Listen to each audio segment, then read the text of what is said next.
Hi നമസ്കാരം, welcome back to അബീസ് vision. നിങ്ങളുടെ ഫോണിലുള്ള കാര്യങ്ങൾ, അതായത് ഫോണിലുള്ള ഫോട്ടോകൾ അല്ലെങ്കിൽ നിങ്ങളുടെ ഡീറ്റെയിൽസ് കാര്യങ്ങളൊക്കെ മറ്റാരെങ്കിലും അറിയുന്നുണ്ടോ? പ്രത്യേകിച്ച് ഇപ്പോൾ ഭാര്യ ഭർത്താക്കന്മാരൊക്കെ ഓരോ ആളുകൾക്കും ഓരോ ഫോണുകളായിരിക്കും. ഇപ്പം അതുപോലെ തന്നെ ലവേഴ്സ് ആണെങ്കിലൊക്കെ ഫോണുകൾ വ്യത്യാസമുണ്ട്, ഫ്രണ്ട്സ് ആണെങ്കിലും ഫോൺ വ്യത്യാസമുണ്ട്. പക്ഷേ നമുക്ക് പലപ്പോഴും ഒരു സംശയം തോന്നാറുണ്ട്, നമ്മുടെ ഫോണിലെ വിവരങ്ങൾ മറ്റുള്ളവർക്ക് കിട്ടുന്നുണ്ടോ എന്നുള്ളത്. നമ്മുടെ ഫോണിൽ നമ്മൾ സേവ് ചെയ്തിരിക്കുന്ന ഫോട്ടോസ് കാര്യങ്ങളൊക്കെ മറ്റുള്ളവർക്ക് കിട്ടുന്നുണ്ടോ എന്നുള്ളത് അത് പലർക്കുള്ളൊരു സംശയമാണ്. അത് പല സബ്സ്ക്രൈബേഴ്സും ചോദിച്ചിട്ടുണ്ട്. അപ്പം അത് കിട്ടാൻ സാധ്യത ഉണ്ടോ എന്നുള്ളതാണ്. ഉറപ്പായിട്ടും കിട്ടാൻ സാധ്യതയുണ്ട്. എന്താണെന്നുള്ള കാരണം ഞാൻ പറഞ്ഞുതരാം. അതെങ്ങനെയാണ് നമുക്കത് ഓഫ് ചെയ്ത് വെക്കുക, അതായത് മറ്റുള്ളവർക്ക് കിട്ടാത്ത രീതിയിൽ എങ്ങനെ സെറ്റ് ചെയ്ത് വെക്കണം എന്ന് കൂടി ഞാൻ പറഞ്ഞുതരാം. അതിന് മുൻപ് എൻ്റെ ചാനൽ സബ്സ്ക്രൈബ് ചെയ്ത് കാണുന്നവരാണെങ്കിൽ ആ സബ്സ്ക്രൈബ് ബട്ടൺ തൊട്ട് ലൈക്ക് ബട്ടൺ പിന്നെ എല്ലാ ഫ്രണ്ട്സിലേക്കും ഷെയർ ചെയ്യുക. വീഡിയോ മുഴുവനായിട്ട് സ്കിപ്പ് ചെയ്യാതെ അവസാനം വരെ കാണുക, എങ്കിലും മാത്രമേ ഇത് ക്ലിയർ ആയിട്ട് മനസ്സിലാവുള്ളൂ.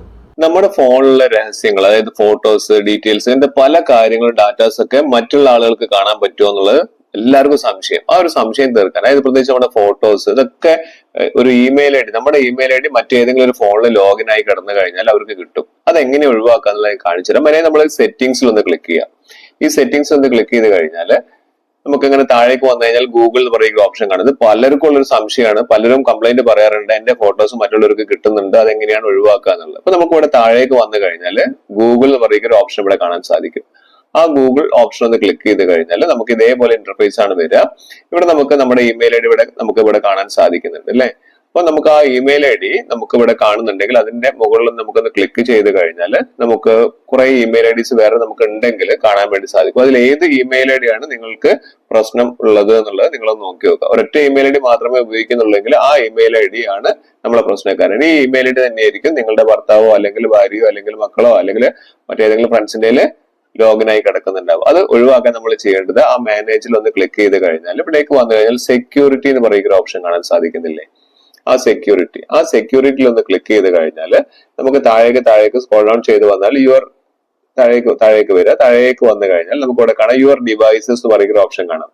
യുവർ സൈൻഡ് ഇൻ എന്ന് പറഞ്ഞിട്ട് ഒരു ഓപ്ഷൻ ഇവിടെ കാണുന്നില്ലേ? ഇവിടെ നമുക്ക് 3 ഡിവൈസ് ഇവിടെ കാണിക്കുന്നുണ്ട്. ഒന്നുണ്ടല്ലേ, ഒന്ന് നമുക്ക് ആൻഡ്രോയിഡ് കാണിക്കുന്നുണ്ട്, ഫോണിന്റെ ആ ഒരു മോഡൽ നമ്പർ വരെ കാണിക്കുന്നുണ്ട്. അവിടെ നിന്ന് ക്ലിക്ക് ചെയ്ത് നോക്കിക്കഴിഞ്ഞാൽ നമുക്ക് ഇവിടെ കാണിക്കുന്നുണ്ട് 28 ഡേയ്സ് ഇവിടെ കാണിക്കുന്നുണ്ട്.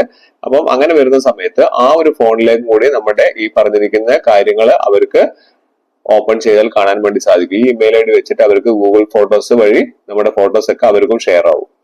ഇനി നമ്മൾ എന്താ ചെയ്യേണ്ടതെന്ന് ഒഴിവാക്കാനുള്ളതെന്ന് വെച്ച് കഴിഞ്ഞാൽ നമുക്ക് നമ്മുടെ രണ്ടാമത്തെ ഇവിടെ ഐഫോണിൽ കാണിക്കുന്നുണ്ട്, ഐഫോണിലും ഉണ്ട്. അതേപോലെ തന്നെ താഴെ കമ്പ്യൂട്ടറിൽ ഇവിടെ കാണിക്കുന്നുണ്ട്, വിൻഡോസ് കമ്പ്യൂട്ടറിലും കാണിക്കുന്നുണ്ട്. ഇവിടെ ഇങ്ങനെ ഒരു ഫോണിൽ നിങ്ങളുടെ ഫോൺ ഓപ്പൺ ചെയ്തിട്ട് ഇങ്ങനെയുള്ളതാണ് കാണിക്കുന്നത് എങ്കിൽ നിങ്ങൾ ഉടനടി ചെയ്യേണ്ടത് നേരെ ഇതൊന്ന് സൈൻ ഔട്ട് ചെയ്യാന്നുള്ളത്. എങ്ങനെയാ സൈൻ ഔട്ട് ചെയ്യാന്ന് ഞാൻ കാണിച്ചു തരാം. നമുക്ക് ഇവിടെ താഴേക്ക് വന്നു കഴിഞ്ഞാൽ ഏതാണോ നിങ്ങൾ അറിയാത്ത ഒരു ഫോൺ ഇവിടെ കണക്ട് ആയിട്ട് കാണിക്കുന്ന ഡിവൈസ് കാണിക്കുന്നതെങ്കിൽ അതിന്റെ മേലൊന്ന് ക്ലിക്ക് ചെയ്യുക. ക്ലിക്ക് ചെയ്ത് കഴിഞ്ഞാൽ ഏറ്റവും മുകളിൽ ഇവിടെ കാണാം സൈൻ ഔട്ട് എന്ന് പറഞ്ഞിരിക്കുന്ന ഓപ്ഷൻ. വേഗം പോയിട്ട് എന്ത് ചെയ്യുക, അവിടുന്ന് സൈൻ ഔട്ട് ചെയ്യുക. അങ്ങനെ ചെയ്ത് കഴിഞ്ഞാൽ പിന്നീട് നിങ്ങളുടെ ഈ ഫോട്ടോസ് ഒന്നും മറ്റാർക്കും മെയിൽ ഐ ഡി വഴി കിട്ടില്ല എന്നുള്ള ഉറപ്പിക്കുക.